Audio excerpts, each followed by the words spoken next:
My name is Paul Kraegel, and I'm the Senior Grant Director for Forterra Northwest. I'm here with my counterpart, Noah Oliver, who's a cultural geographer and geoarchaeologist at Yakama Nation Cultural Resources, and also Ashley Knapp, who's our grant writer consultant with Forterra.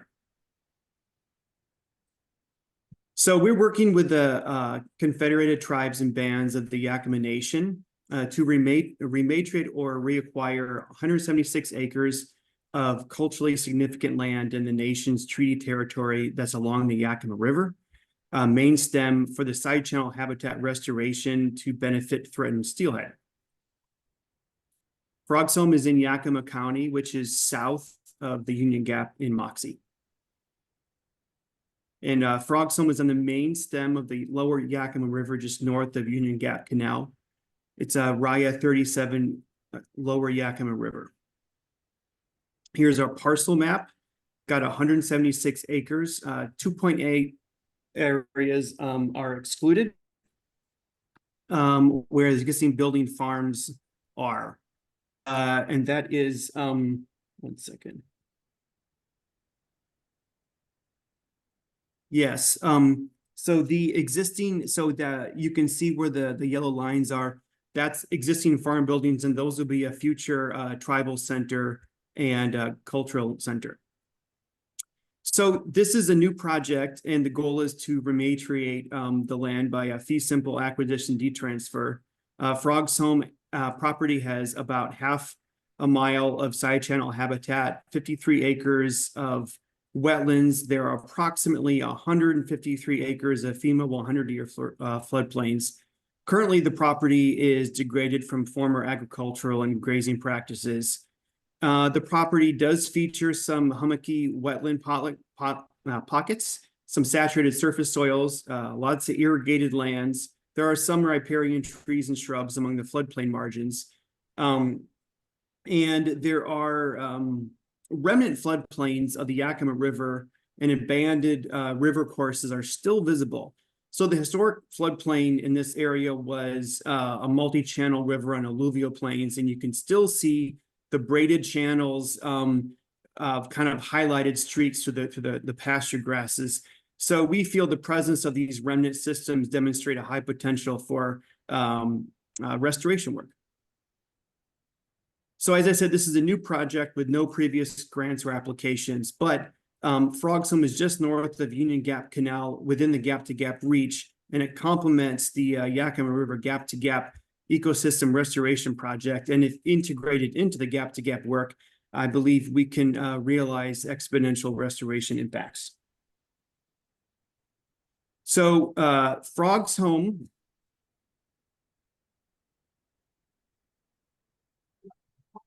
has high conservation values, especially the Yakima River side channels, wetlands, and salmon habitat.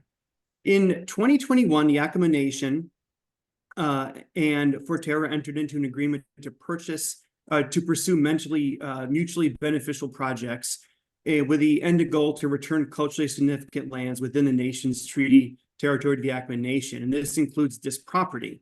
So once acquired, the Yakima Nation intends to restore this property. And Yakima Nation's ancestors have protected the land and waters in their treaty territory since time immemorial.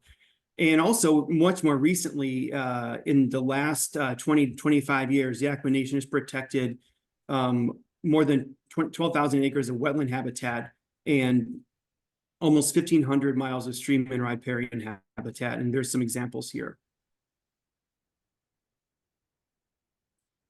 So as I said, the property is about half a mile of side channel, and it has documented occurrences of ESA-threatened mid-Columbia River steelhead adults. It also has documented occurrences of spring middle Columbia River Chinook, summer and fall upper Columbia Chinook, and rainbow bull and brown trout.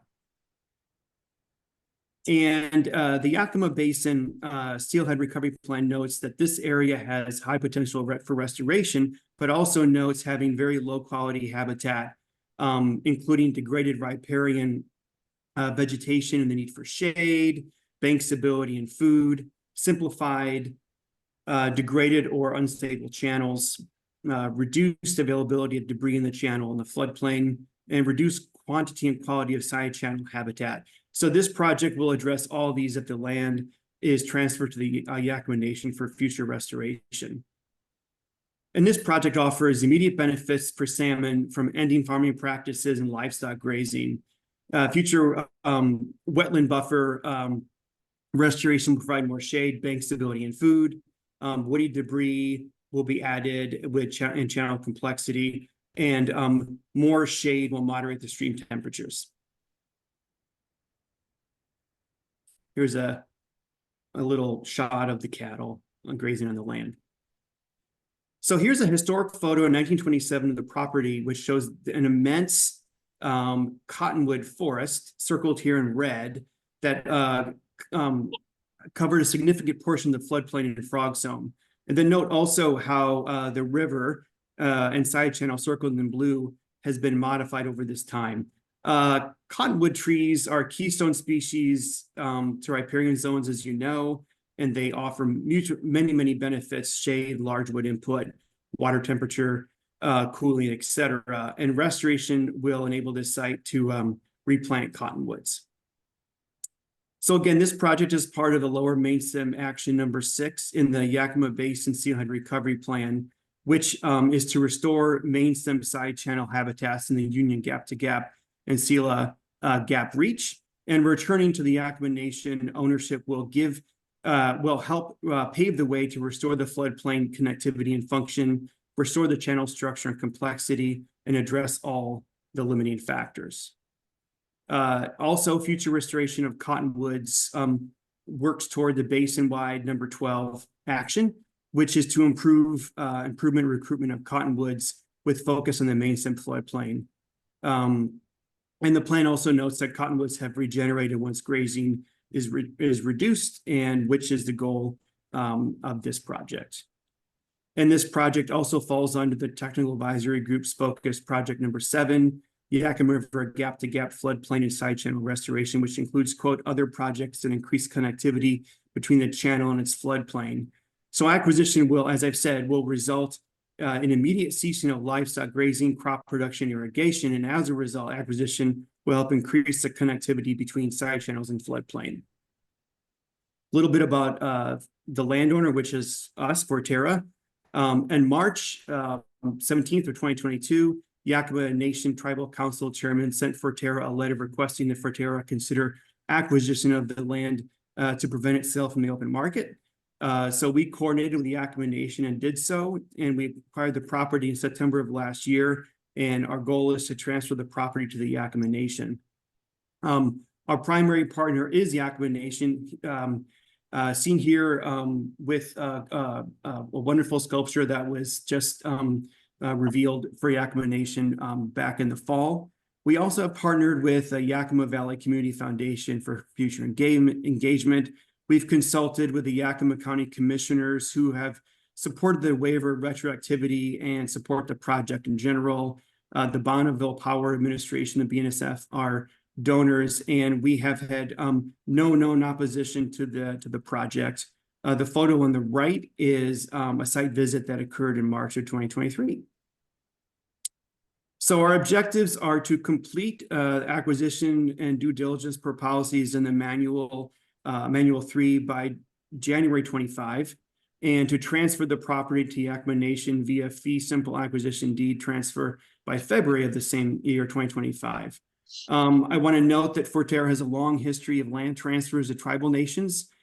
We have done in 5 occasions, totaling of 358 acres, and we're confident we can meet these objectives in the time frame because we already have acquired the property with the waiver of retroactivity and have an agreement with the Yakama Nation and transfer the property.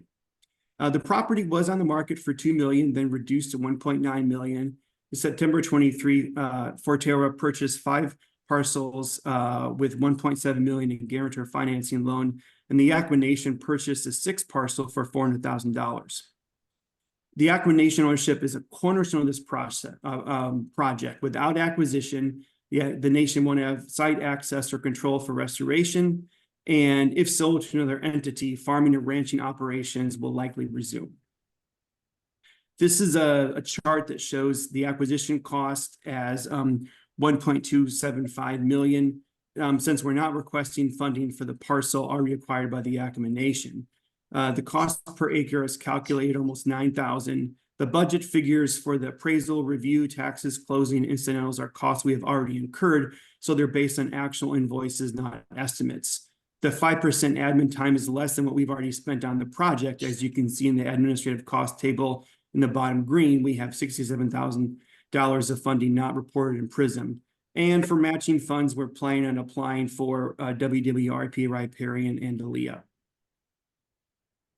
So we have developed 3 different funding scenarios based on the different opportunities, surfboard opportunities. The first scenario seeks acquisition costs for all 5 parcels minus the development footprint at about $1.275 million. And this scenario is intended for the targeted investment grant round. The second scenario calculates the cost of parcel 41001 only, which is circled in red. Parcels 41001 and 44001 acquired by the Yakima Nation are the parcels containing the major side channel of the Yakima River. This scenario can be considered for the regular Yakima Basin surfboard and the riparian grant program. And the third scenario calculates the cost of all the parcels west of the access road, all outlined in yellow, at around $700,000. And these parcels contain the Yakima River side channel, as well as streams, creeks, and wetlands that are associated with the Yakima River. So this scenario may be considered for the regular surfboard, Yakima Basin surfboard, and the riparian grant program. A little bit about the community information. The Yakima County has reviewed the project in detail and emphasized to us the importance of gap-to-gap coordination. And since review, we've met with the Environmental Services Director of Yakima County and are coordinating with them around projects, this project's coordination with the gap-to-gap efforts. Most importantly or excitedly from a community aspect, the project adds a new recreational experience and educational experience in the basin. So the property will be publicly accessible once it's transferred. And as I mentioned, the Yakima Nation plans to build a language and cultural center that in the excluded part of the property. We have a few renderings of the building here and has a really cool plan for an interpretive walking trail on the property on this site. And there nothing like this exists in the area today. All right, that concludes the presentation. Any questions? Paul, my name is Bob Inouye. I have not been familiar with Forterra in the past, and I'm a little confused. Is Forterra somehow connected then to the Yakima Nation, and Forterra has already bought the property and then is going to sell it to the Yakima Nation? Is that right? Correct. So Forterra is a land trust that's we operate in out of Seattle. We're the largest land trust of Washington State, and as I said, we do have some history working with tribal nations. So we were approached by the Yakima Nation to acquire the property and then transfer it back. Noah, do you want to speak about this a little more? This is Noah from Yakima Nation. Yeah. Hey, Paul, thank you. That was an excellent presentation. I really appreciate it. Yeah, as Paul mentioned, we reached out in 2021 and wanted to create the partnership. And, we negotiated terms, kind of how we would interact with one another. And so it's been our kind of guiding document on how we interact and take these projects. And that's just part of how Yakima Nation does business. We put those guardrails in place. And then together, we've really learned and developed this relationship. And once we saw this property for sale on the open market, knowing the cultural significance of this project, there was a letter from the chairman, requesting this be one of the projects that we pursue with Forterra. And so it was a really short timeline to try to pull this thing off of the market, so it wasn't damaged by any future development plans or any stewardship that wouldn't align with the principles and values of Yakima Nation. And so in doing that, we combined our efforts to raise guarantor financing. We did have settlement funds from damaged cultural properties. And so the tribe applied those settlement funds to purchase parcel 6 for that 400,000. And we have been lock and step along the way, working and collaborating together to pull this home. And as I said, it's a really important cultural property, and I don't know how much time people have, but it's a very, very compelling story that does relate to the overall Yakima Basin and the system here. So I don't know if you guys want to know more about that, I'd be happy to jump into it, but I know you guys have time constraints. What happens And to? I may have gone too quickly by this. So we have a waiver of retroactivity. What is that? What does that mean? Yes, I'm not familiar with that term. Yeah, so what that means is we have approval by the RCO to apply for the funds after we have already own the land. So it's we can still apply for it and then kind of get paid back for the money that we put out first, if that makes any sense. It's a process that you go through with the RCO for situations like this, when there's an opportunity that presents itself that you don't want to lose out on, and then so we kind of fronted the money, and then if funded, we can retroactively apply for the grant. If not funded, what happens to the land? Well, we own the land, and so we would continue to own the land and care for it. Our intent is to continue to find funding to remediate the land to the Yakima Nation. Noah? Yeah, I just along those same lines, I mean, I think it's one of the situations where Forterra has acquired a loan to purchase the property, and so we've been raising funds to be able to pay the interest payments, and like I said, we raised guarantor financing. So in order to bring this property home in perpetuity, and for the lifelong conservation that Yakima Nation wants, we need to be able to satisfy that and to continue to protect it and ultimately reach repatriation. So once we pay back the loan, it's Yakima Nation's. That's the plan. So I just wanted to try to help clarify for folks so that they could understand the full scope there. Thank you. I have a question. This is Doug. The property clear to the south, is that there on the hill where the slide is? South of the road? Yeah, let me go back to I have too many screens open. Go ahead, Noah. I'll go back to this slide. Yeah, this is the other side of Union Gap. If you're referring to the landslide. Yes. Yeah. So the other side of the ridge, across from Union Gap there. And But it's it is the area that's sliding. No, it's not the area sliding. It's the other side of the ridge, other side of the gap. Yeah, that's delayed.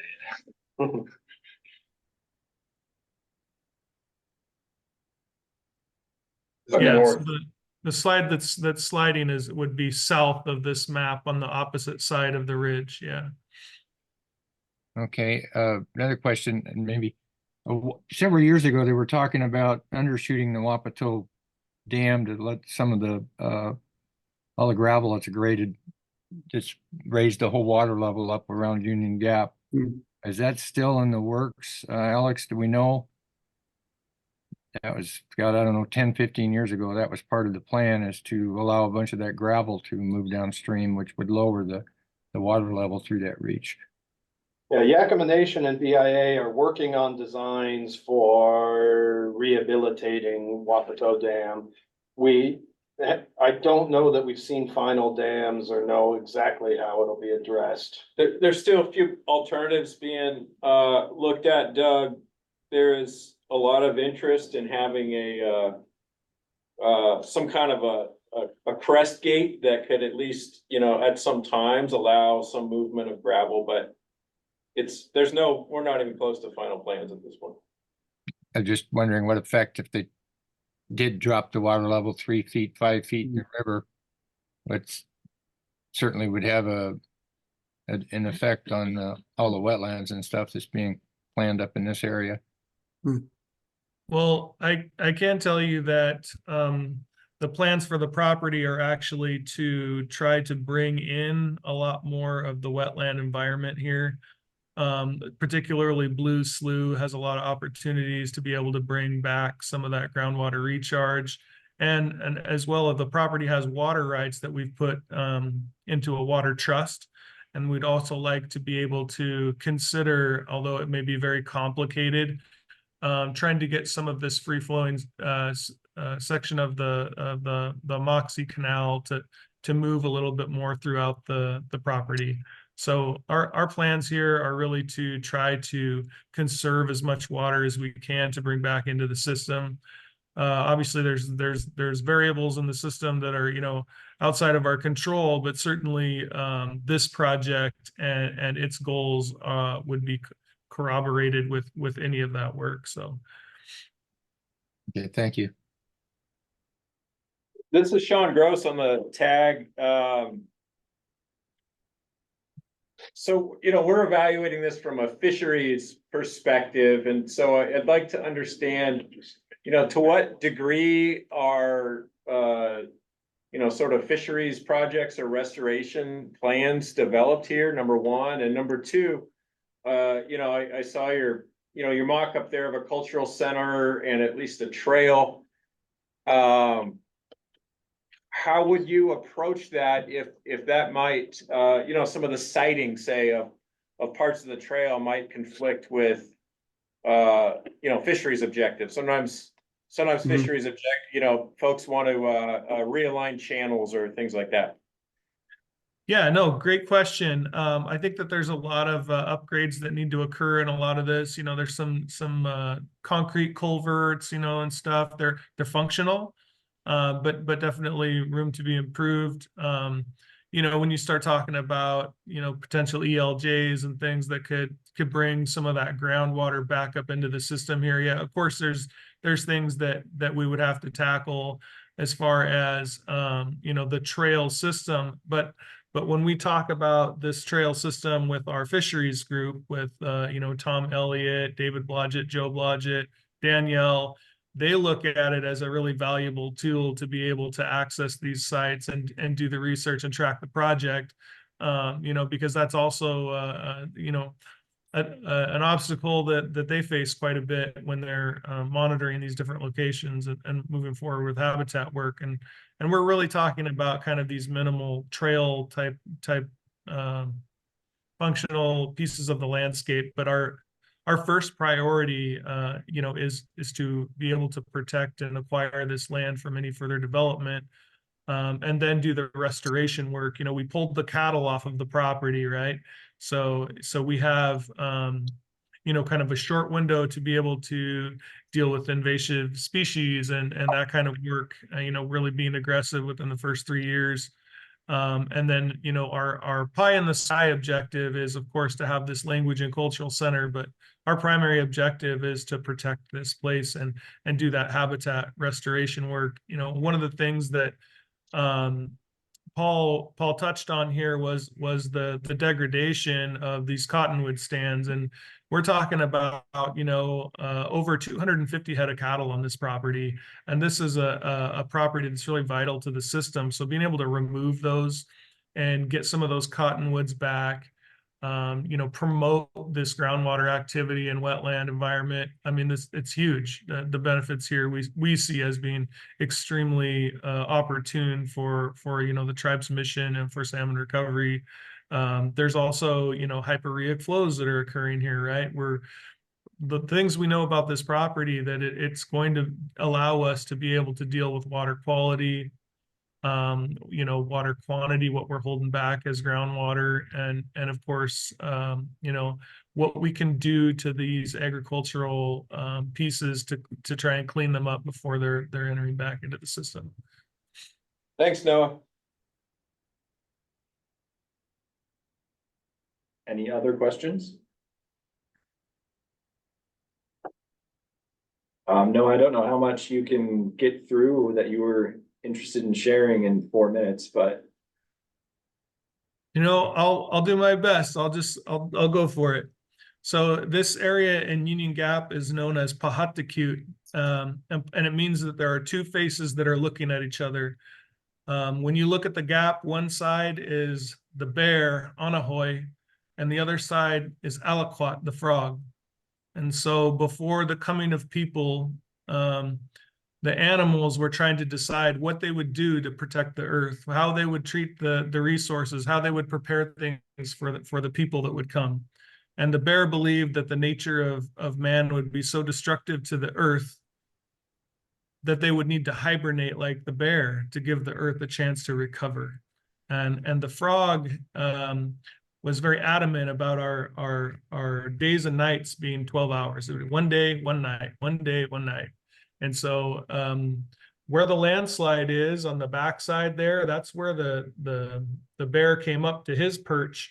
And on the opposite side of Frog's home, that's where the frog Aliquot came up. And so all the swamp creatures followed Aliquot, and they said 1 day, 1 night, and the crickets chirped and they made all this noise. So every time that the bear tried to talk, they'd make all this noise and he couldn't get a word out. So he got very, very frustrated, and he chased the frog, and the frog jumped down into this wetland and he buried himself in the mud.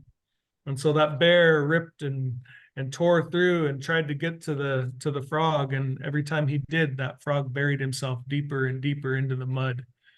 And so eventually the bear got tired. He had to take his long nap. And so he had to go and hibernate. And so the creator said, okay, Aliquot, you got your way, and this will be your home. Said, but it's going to be your responsibility to make sure that the water is the right quality, the right quantity, and the right temperature. Because now that we have 1 day and night, you're going to make sure that the river is correct. So that the people can share their impact on those resources as well as the land.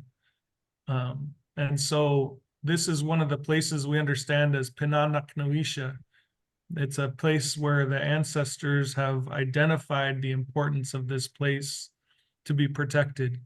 And so that's why all of our attention went to this property when it was available on the open market. So our whole goal here is kind of twofold. We know how important it is to the system because that's foretold in the oral history, but also because we want to make sure that we can restore these other things that are connected.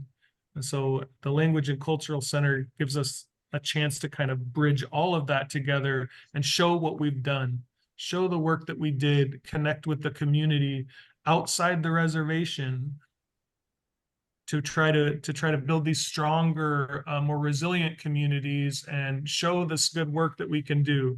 There's so much more to say here, and this all connects to the principles of the Creator's Law.